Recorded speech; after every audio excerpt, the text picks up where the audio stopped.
I was working with a company called the Southwestern Company. It was a direct sales organization. We worked with college students. My title was, I was a district sales manager. I basically helped put organizations together. I recruited about 15 schools in 4 or 5 states in the Midwest. Basically recruited, trained, managed, and motivated college students to sell books in the summertime. You know, what dominated my mind as far as my career goes is how big can I build it? You know, you kind of fall into the trap that the world feeds us and Madison Avenue feeds us, and that is more material, and I was definitely striving towards that. I remember one day I was leaving, I think it was a Monday. My wife was giving me a ride to the airport, and my 4-year-old son, Nick, was in the back seat, and he was crying, and Dad said, "Dad, you said you wouldn't go away again." With 4 kids and me being on the road, it was not my picture of what I think God meant for my life to be as a dad and as a husband. It was at that point we went to the halftime experience in Memphis. Bob Muzikowski was the guest speaker that weekend, and I'll just never forget it. He said several things that made a difference, but the one thing I still remember today was he said, "It's Hotel Earth."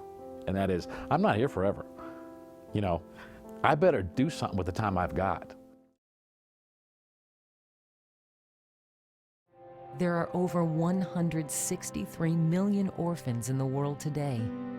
Many of these children have been turned out onto the street by their parents due to widespread poverty and the inability to feed their entire family. They're vulnerable and in need of help.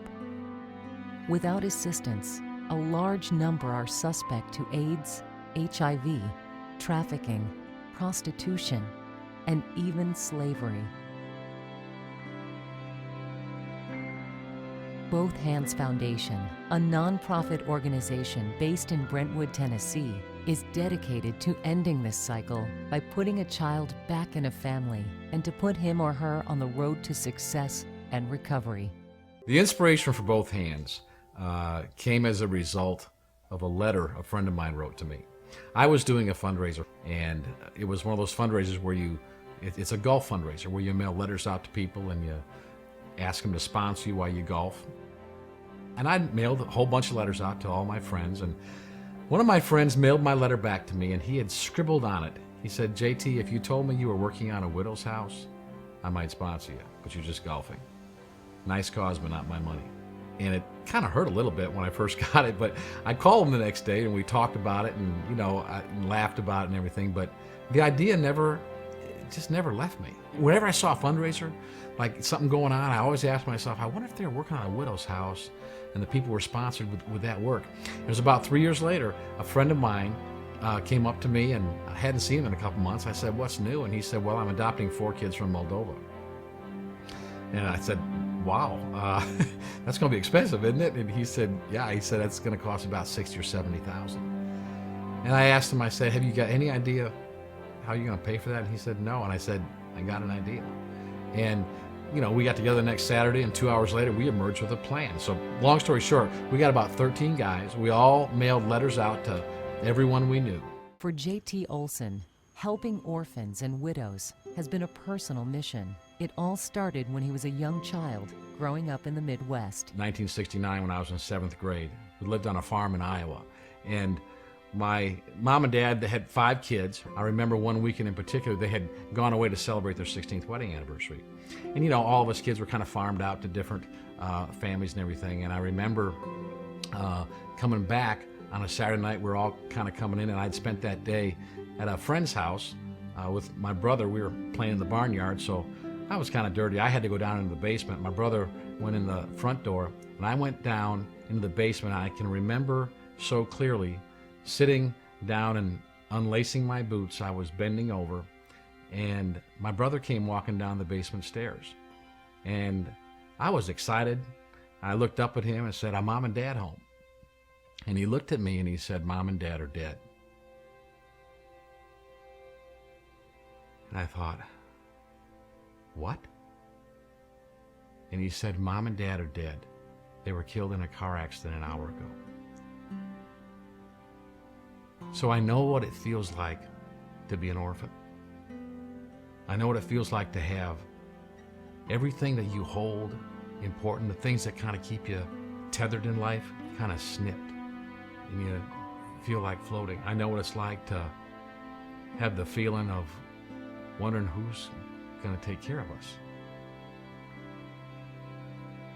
I know what it's like to wake up the next morning and for the first minute think it was all just a dream, and then realize after about 60 seconds, no, I'm never going to see my mom and dad again this side of heaven. So I know what it's like to be an orphan, and I know how these kids feel, but I also know what it's like to be rescued. Because 3 months before the accident, my aunt and uncle, my mom's sister and her husband, had worked out an agreement with my mom and dad that if anything would happen to my mom and dad, they would take the kids, and vice versa. If anything would happen to them, we'd take their kids. I had 2 sisters. One was 4 and one was 5 when the accident happened. They moved in with my aunt and uncle right away. But us 3 boys, we were 7th, 8th, and 9th grade, we stayed on the farm to finish the school year out. I remember getting off the bus, and it was on kind of a hill so you can see most of our farm from the bus stop.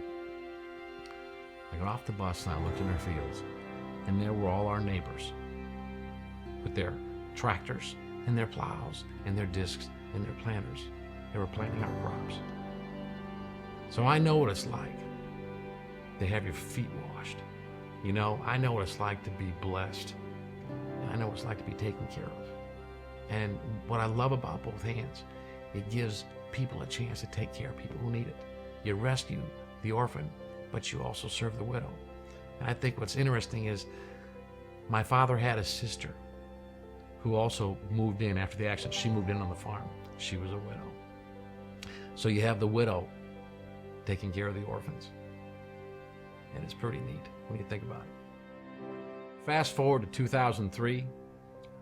I'm in the 3rd floor of a high-rise hotel in China in a conference room where there's 23 screaming little Chinese babies, and there's an 18-month-old with black pigtails being handed over to me, kicking and screaming. I can't imagine life without my Gracie, the little 9-year-old who sleeps across the hall from me now. To bring a child home who's an orphan, to bring that joy into a family, boy, that's hard to beat. That's hard to beat.